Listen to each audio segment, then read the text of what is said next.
Assalamualaikum warahmatullahi wabarakatuh. Apa kabar teman-teman semua?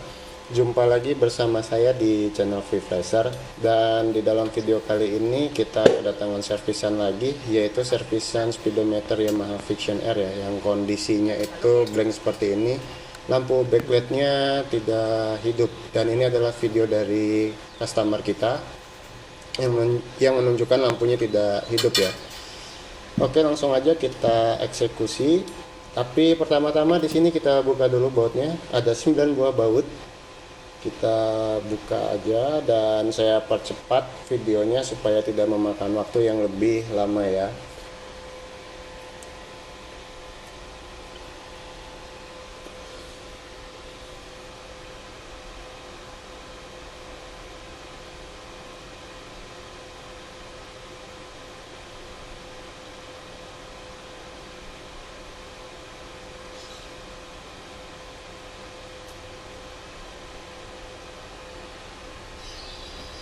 Nah, oke teman-teman, kalau udah kita lepas semua bautnya, di sini bisa kita buka bagian belakang dari cover speedometernya ya.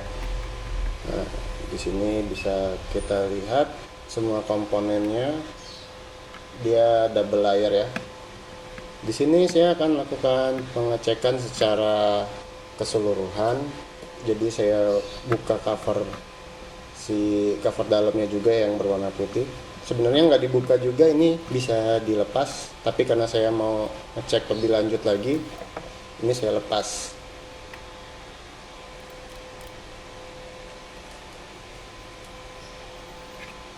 Nah, langsung diangkat seperti ini aja bisa dia.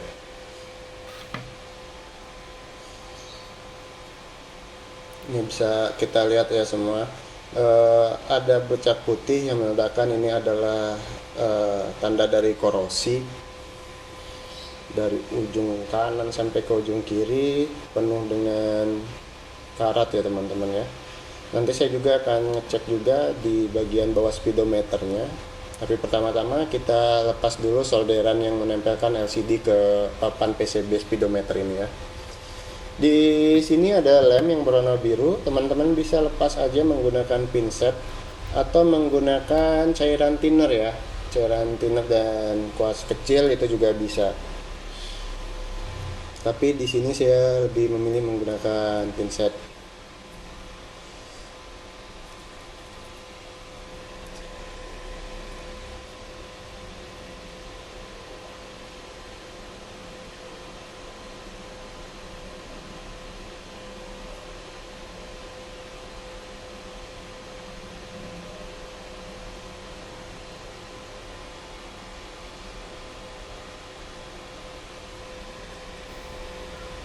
Nah, kalau udah bersih seperti ini lemnya, langkah selanjutnya adalah kita membersihkan bagian timah ya yang menempel di kaki LCD-nya menggunakan bantuan solder dan penyedot timah.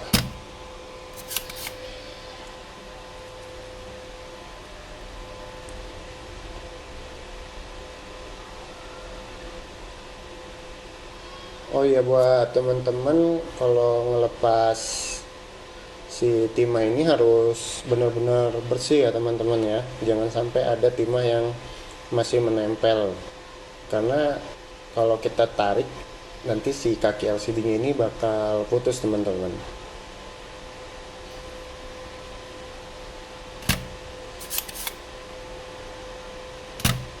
Oke, kalau dirasa sudah cukup bersih, di sini bisa kita langsung lepas aja covernya seperti ini.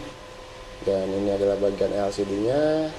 Saya cek sih nggak ada masalah di LCD-nya ya, nggak ada bekas air atau sunburn.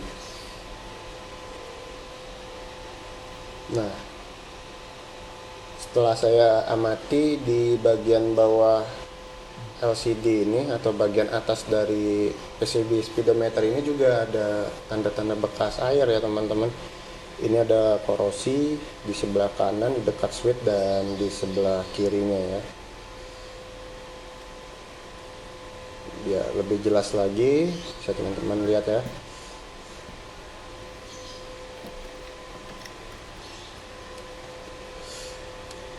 Nah, di sini saya akan melakukan pengecekan secara total. Saya menggunakan bantuan mikroskop. Ini adalah mikroskop Sunshine ya, yang dikonekkan ke komputer. Harganya kurang lebih 300.000 teman-teman. Yang murah-murah saja, yang penting bisa berfungsi dengan baik. Oke, bisa teman-teman lihat. Itu ada mikroskop view-nya di sebelah kiri layar, dan di situ juga kita lihat ada korosi yang cukup parah ya di bagian IC EEPROM-nya. Nanti kita cek lagi ini dia putus atau enggak jalurnya menggunakan multitester ya. Ini juga ada nih di sekitaran IC EEPROM di bagian resistornya ya. Oke, kita cek lagi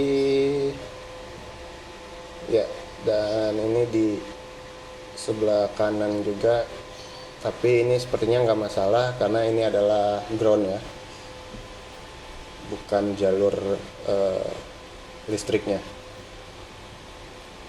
Nah, ini di bagian switch yang biasanya menyebabkan speedometer ini blank, dia di dalam switch ini korosi, nanti kita bersihkan juga teman-teman.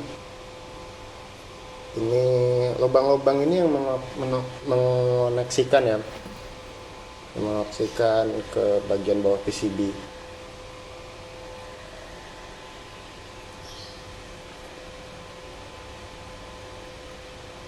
Nah, karena atasnya korosi, pasti di bawahnya juga korosi seperti ini ya teman-teman.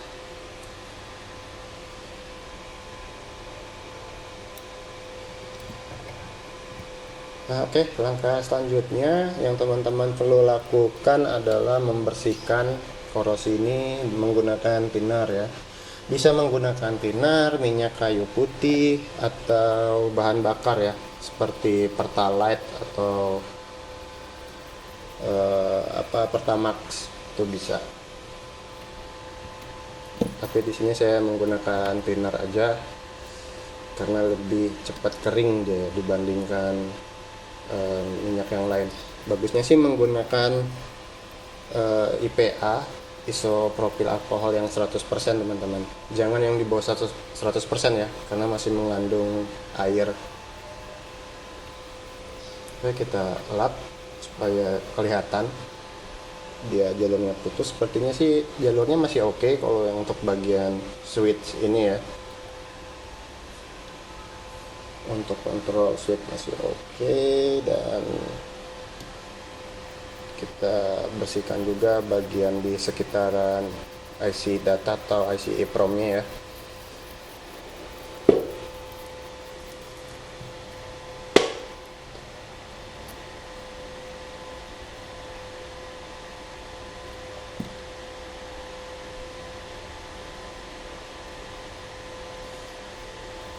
Nah, itu bisa teman-teman lihat, sepertinya sih kalau jalur 5 volt yang menuju IC EEPROM-nya terputus.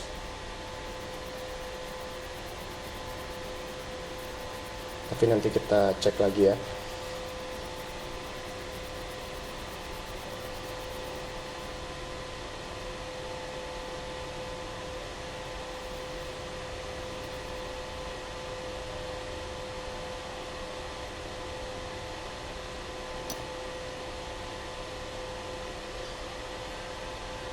Ini memang harus teliti teman-teman ya.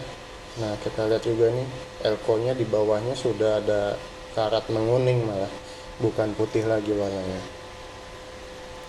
Dan ini adalah jalur DC menuju ke lampu yang terhubung dengan transistor ya. Jadi dari power supply-nya, dari IC regulator mengalirkan arus sebesar 5 volt dan menuju transistor yang dirubah lagi menjadi 12 volt untuk menghidupkan lampunya.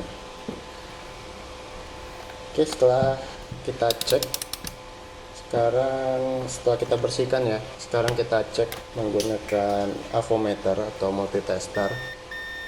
untuk mengukur jalur mana aja yang putus. Di sini saya menggunakan mode dioda dan buzzer.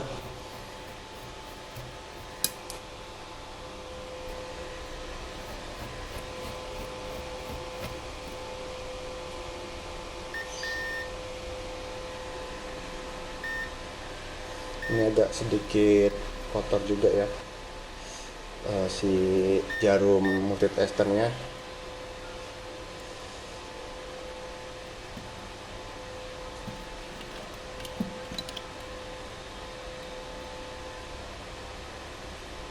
Nah, untuk pertama yang saya cek adalah di bagian IC EEPROM ini. Kita cek langsung menuju kapasitor yang ada di atasnya, dan dia memiliki nilai dan terkoneksi ya teman-teman. Berarti ini enggak putus, tidak masalah.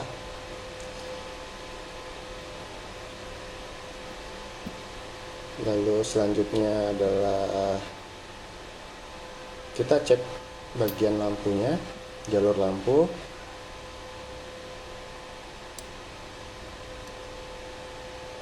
Nah, di sini bisa teman-teman lihat tidak ada pergerakan di multitesternya. Ya, berarti dia jalurnya putus. Dan kemungkinan inilah yang menyebabkan si lampunya tidak menyala, teman-teman. Jadi kalau teman-teman punya kasus kayak gini, pastikan dulu jalur lampunya ya, dia putus atau enggak. Kita cek di bagian sini, takutnya di kakinya putus. Oh, ternyata connect. Berarti dia putus yang di bagian korosi itu, teman-teman.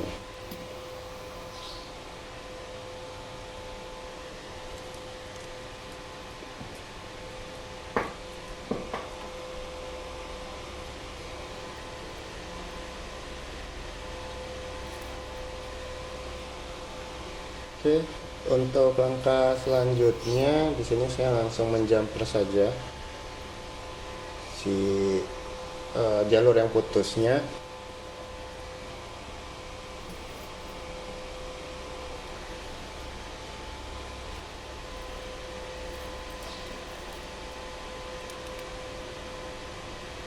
Nah, ini saya kasih fluk dulu ya, atau siongka. Tujuannya supaya apa?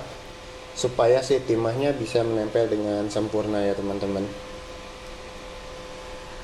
Kita kasih sedikit aja, nggak usah terlalu banyak.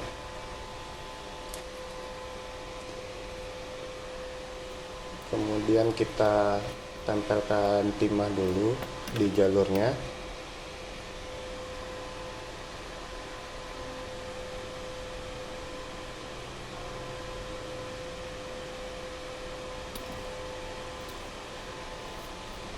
Oke, ini udah kita kasih timah. Lalu di bagian IC transistornya juga ya, kita kasih timah sedikit supaya lebih mempermudah untuk menjumper. Nah, langkah selanjutnya tinggal kita jumper aja menggunakan kawat jumper ya, berukuran 0,10 mm. Langsung kita jumper saja menuju kaki transistornya, teman-teman.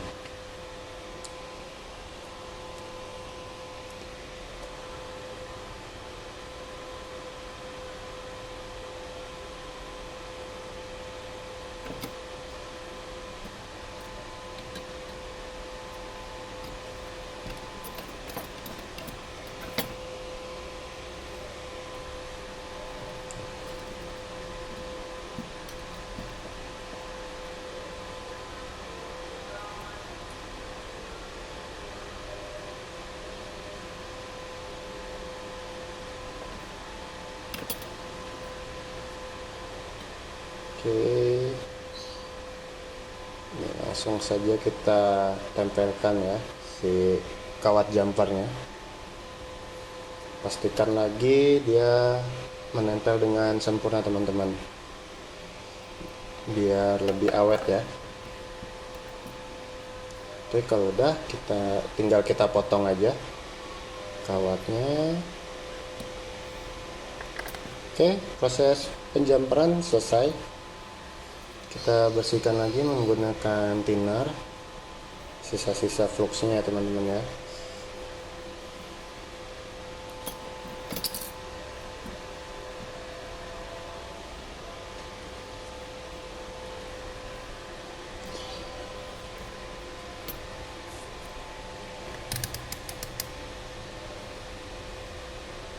Sekarang kita tes apakah tersambung dengan sempurna atau tidak.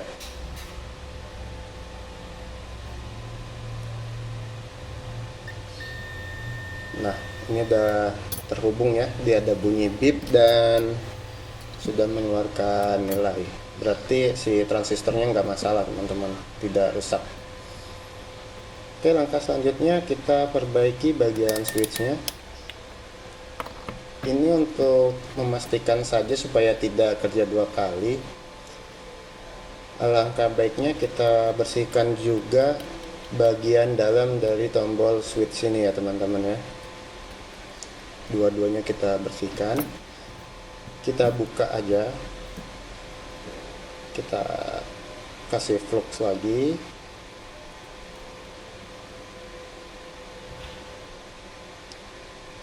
Oke. Kasih tambahan timah supaya lebih enak ngebukanya teman-teman. Nah, seperti ini tinggal keempat kakinya kita solder, lalu kita congkel menggunakan pinset ya.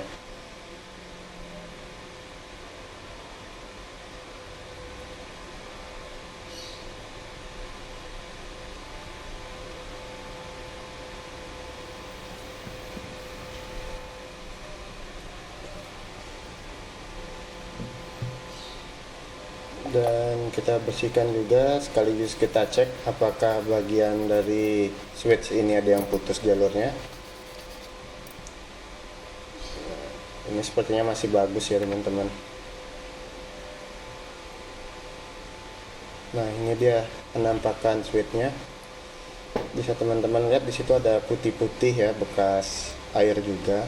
Nah, dan itu biasanya mengakibatkan tombol tertekan terus teman-teman, jadi dia seperti short ya. Kita bersihin aja pakai thinner lagi, lalu kita klik sedikit bagian dalamnya.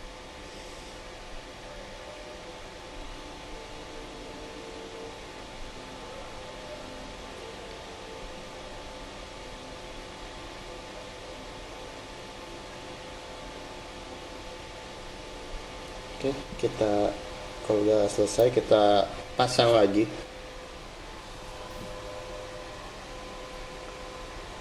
Hati-hati teman-teman kalau mau masang ini, jangan sampai partnya hilang ya. Di bawahnya sini ada pengunci, kita kunci lagi menggunakan pinset supaya dia tidak lepas. Nah, seperti itu teman-teman. Oke, kalau udah kita pasang lagi. Kita pasin dulu teman-teman. Kalau udah dirasa sudah pas, kita solder lagi aja.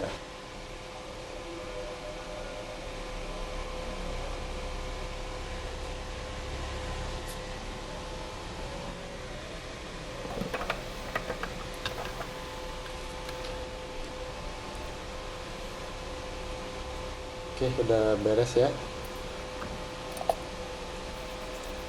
Kalau udah selesai, kita bersihkan keseluruhannya supaya tidak ada bekas kotoran yang nempel. Setelah itu kita tes menggunakan power supply 12 volt. Dan buat teman-teman yang belum ada wiringnya, ini saya sertakan wiringnya ya di kaki nomor 2 dan nomor 4 dari bagian pin sebelah kanan ya.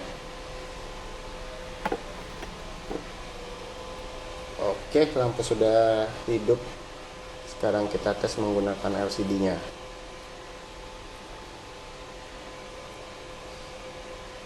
Kita pasang lagi LCD-nya. Perlu teman-teman perhatikan di sini jangan sampai ada kaki yang tidak terhubung ya. Kalau sudah dicek baru kita solder lagi seperti ini teman-teman.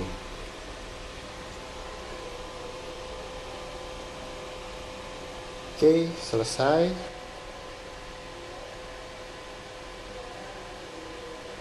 Untuk memastikannya kita cek lagi sekali lagi apakah sudah berfungsi dengan baik atau belum.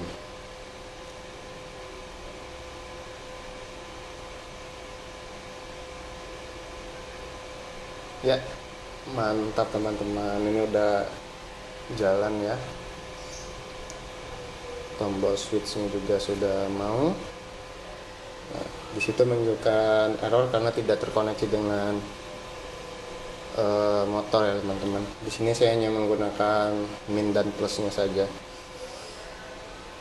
Kalau sudah selesai kita rakit lagi speedonya dan sudah siap untuk dikembalikan ke pemiliknya ya.